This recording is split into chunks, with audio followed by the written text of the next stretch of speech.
Hi, my name is Goldman. I'm the director and founder of Goldman and Associates. Our firm has a primary focus on family law. Please subscribe to our channel. The question is often raised if we are married but separated for years. Ultimately, when we get divorced, are the assets still in play? Do we still have to talk about it? After all, the parties have been on their own for so long. Whatever they've accumulated, they've accumulated. Is it something that comes into play if later on, years down the road, they decide to get divorced? And the answer is yeah, technically it does. The court has a duty to make sure that there's a fair and equitable division of the marital assets.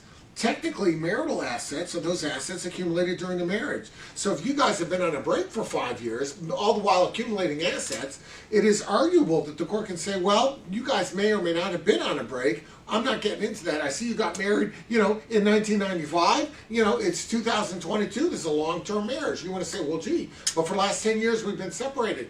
Well, you might get a judge that's sympathetic to that. You might not. If the court is being fair, the court should probably figure out a legitimate cutoff, after which it might not consider things to be marital, but it's a chance.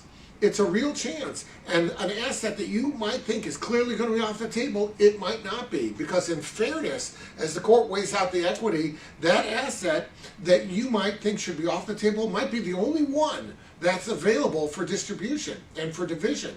And it could be that the other person has become disabled, or there's some reason why the court might feel it's appropriate to invade that asset. So therefore, if you want to be safe about these things, don't separate for 10 years and then wake up one day and decide you want to get divorced. If your marriage is over, you're living separate lives, you're in one place, he's in another place, call your lawyer, get a divorce. Because believe me, the few dollars that you think you're saving now by not having that expense going to cost you way more at the end if you decide after 10 years, oh, now we need a divorce.